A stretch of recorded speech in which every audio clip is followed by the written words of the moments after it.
Welcome to Microeconomics for International Management. This is lecture 9, and we are going to talk about short-run theory of costs. But actually, before we start talking about short-run theory of costs, we will make a short introduction to cost in general. This is important for several reasons. First of all, there is a lot of misunderstanding with regard what should and what should not be treated as a cost. Partly, this misunderstanding comes from the fact that both economists and accountants tend to talk about costs, but when economists and accountants talk about costs, they usually mean slightly or even significantly different things. Let's start with accounting costs. Accounting costs have very much to do with invoices. You could say accounting costs in the business are all those costs that you can get invoiced for, or some kind of document that would certify that you paid some money. So, for instance, if you buy raw materials, you get an invoice, obviously. If you pay salaries, if you spend money on energy, for instance, electricity costs, all this kind of costs certainly belong to accounting costs, and they are also important for economists. Depreciation. This is another thing. Depreciation is defined as allocation of tangible asset costs over their useful lifetime, meaning if you buy a brand new car, the value of this car depreciates 1 year after another. The older car, the smaller value it represents. And this decrease in the value can be included in accounting costs under the name of depreciation. Accountants would recognize this kind of cost, depreciation, and economists also take this kind of costs into account. How about investment expenditures? When you want to start a brand new business, you want to buy machines, tools, buildings, etc., etc. We do not include this kind of investment expenditures to accounting costs, because investment expenditures require another type of analysis. We plan a certain business, so you would like to see the investment and some estimates of profit, and you would like to know whether those profits that you expect would justify this investment. So this is a different level of analysis. Obviously, in accounting, also in economics, you can find this kind of analysis as well under the name of, for instance, capital budgeting. Quite a lot of techniques there can be used for justifying or looking for justification for investment expenditures, like net present value, internal rate of return, all those things we are not going to cover here. But the question is, all right, if you look at accounting costs, like all the invoices that you get, and the depreciation, is it all? And here is the greatest difference between accountants and economists, because accountants would say, yes, that is all. All your costs are invoices plus depreciation. Economists would say, no, there is something more to costs. If you want to understand the nature of economic decisions, you cannot ignore this additional component. The difference between accountants and economists is actually rooted in the fact that accountants would be much more precise because they neglect some aspects. Economists would not be as precise as accountants, but economists would give better answers to some questions. Economists recognize that starting a business is a certain choice that is made. So you decide, I'm going to start a business and run it, or I'm not. I'm going to be a hired employee for it. So this is a choice. Whenever you make a choice, you have at least two options to choose, because if you have only one option, there is no choice here. But at least two options, and you decide. Every time when you make a choice, you create so-called opportunity cost. What is opportunity cost? Is the value of the second best option that you have. So for instance, if you say, well, my options are, I could go to the university, or I could go to work, or I could start my own business. You've got three options and you choose one. Let's imagine that you assign some preferences to those three possible choices. You say, what I want most is start my own business. Number two, according to my preferences, is getting a job. And number three is going to the university, right, to study. Then obviously, if you are a rational person, you're going to choose the first option, meaning the most preferred. And you say, all right, so I'm going to start my own business. But then if you make such a choice, you make also a sacrifice. You give up something. What do you give up? You do not give up job and studies, because you wouldn't go to the university and to work. If you decide to run your own business, then the option that was the second best is your decision to find a job.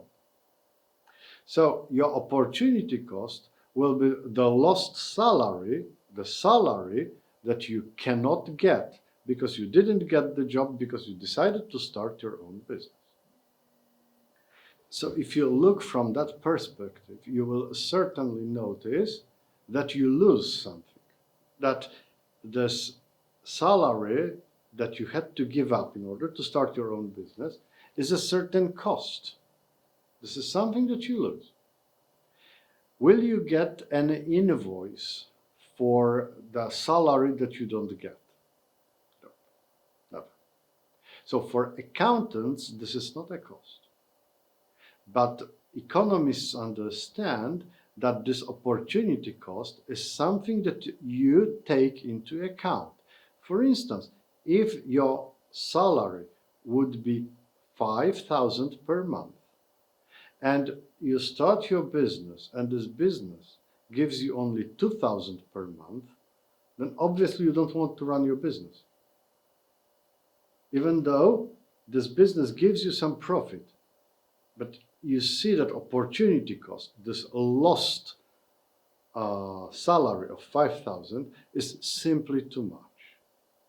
So opportunity cost would be responsible here for your decision to quit your own business and going back to work and earn 5,000.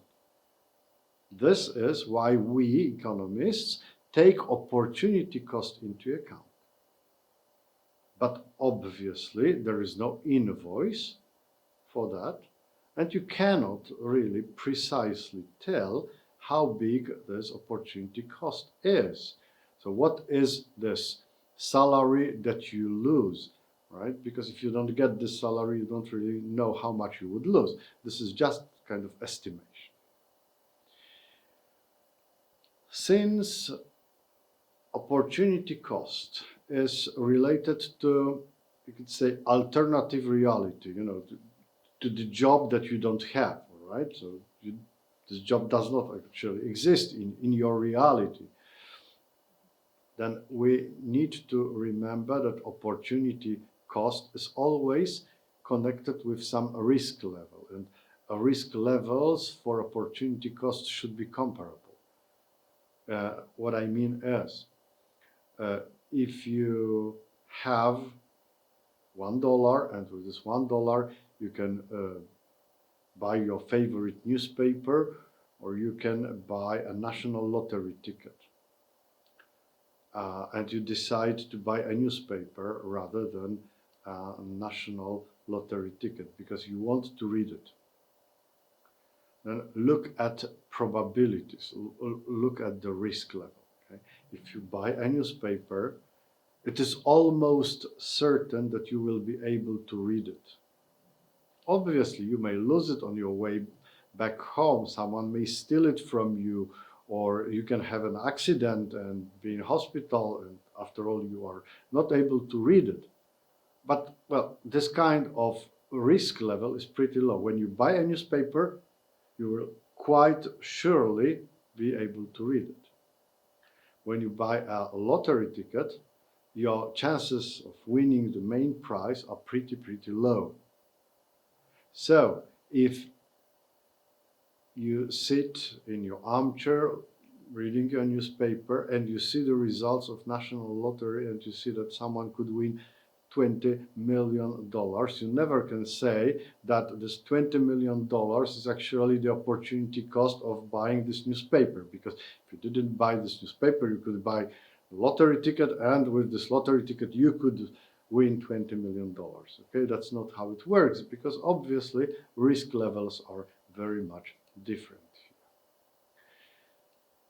Remember, opportunity cost can never be precisely calculated. It is always estimated, right? So you can estimate how much money you could earn if you worked. But since you don't work, you don't see this money, and you can't be sure whether your estimation is 100% correct. This is what I said about economists and accountants. Accountants would be very precise. Economists cannot be that precise. Opportunity cost is just an estimation. This opportunity cost belongs to so-called implicit costs. You cannot get an official document, you cannot get an invoice, but this opportunity cost will be taken into account when you want to understand economic decisions of people. So this is an element of economic costs. And here we have this difference between accountants and economists, or accountants and business owners. These are different points of view. Accountants would take into account only accounting costs, whereas economists and business owners would take into account economic costs, including opportunity costs. And economists believe that economic costs are much more important than accounting costs because they are important for business owners. They explain why some of them would still run their business, whereas others would just give up, right? This differentiation between economic costs and accounting costs is important because of profit considerations as well. You know, profit is a positive difference between total revenue and total costs, right? So profit is the positive difference between the inflow of money to the business and outflow of money from the business. What is left is profit. When it comes to total revenue, the situation is pretty simple. I mean, total revenue is quantity sold times the selling price, and this is the money that flows into the business. When it comes to total costs, the problem is, what kind of costs are we talking about? Is it about accounting costs or economic costs? Depending on what category of costs we put in this equation, profit equals total revenues minus total cost. Depending on what type of cost would you put there, you get different profit. You can get accounting profit, or you can have economic profit. Since economic costs are bigger than accounting costs, Consequently, economic profit is always smaller than accounting cost. In fact, we are going to use just one of those profits, and we would say, since this is economic course, then economic costs are more important to us. Therefore, talking about costs, we will always mean economic costs. Talking about profits, we will always mean economic profits. That's very important, because we can explain why people run their businesses. People run their businesses as long as their economic profit is at least zero. Remember, economic profit is always smaller from accounting profit, right? So there could be some accounting profit, yet people say, no, I don't want this business anymore. Why? Because their economic profit is actually negative. If your business gives you zero economic profit, you run this business. You are perhaps not the happiest person in the world, but you run it.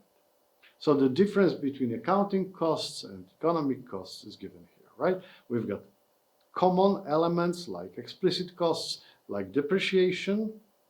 Then we've got implicit costs, and we've got also normal profit as an element of economic costs.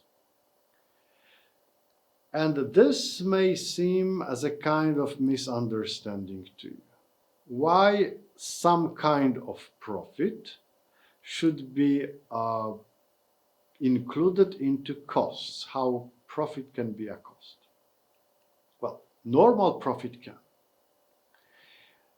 Look at the general nature of costs. Costs are a kind of remuneration for those who supply things to our business. So, for instance, if you have your electric energy supplier, then you get energy for your business and you have to pay. And what you pay is the revenue of your energy supplier. If you employ people, they give you their labor and you pay them money. So actually, this is the cost of labor is the revenue for your employees. So if you trace all the costs, then you would say all the inputs that are provided for my business incur some costs, and those costs are revenues for the owners of those inputs, right? What are those inputs? Three basic categories, right? Land, labor, and capital. Like we said in the theory of production. Land, labor, and capital. Whenever you produce something, be it a cake, you need some raw materials like egg, flour, sugar, butter, yeast, or some raising agent, or whatever it takes, right? Milk, for instance. And this all comes from land. You add some capital like bowls, scales, mixers, ovens, and you add your labor, and here it is, a cake, right? So three types of inputs: land, labor, and capital. You need all of them to produce. But in fact, land, labor, and capital are not enough to start and run a business. And there is one component missing here, and this component is entrepreneurship. Right? There must be someone who says, all right, here is my decision, here is my activity. I will mobilize those resources. I will put them together. I will run this whole venture, right?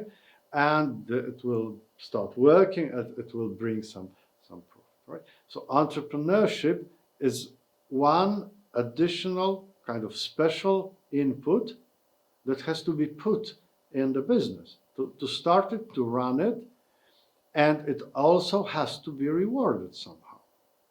Entrepreneur has to be rewarded for running a business. And this reward is called normal profit. So if you run a business, you want to get, because of the fact that you run it, okay, you want to get some money. If you don't get this money, you say, I'm not interested in running my own business. That's a lot of trouble, actually. For this trouble, I have to be rewarded, okay? And this is normal profit. So as you can see, for this zero economic profit, that is enough to run a business, we have the situation that all economic costs are covered with revenues. So all costs are paid, right? Explicit costs are paid. Depreciation is paid. Implicit costs are paid. Normal profit, the reward for you for running the business, is paid. Okay, if that is all covered, then you may run a business.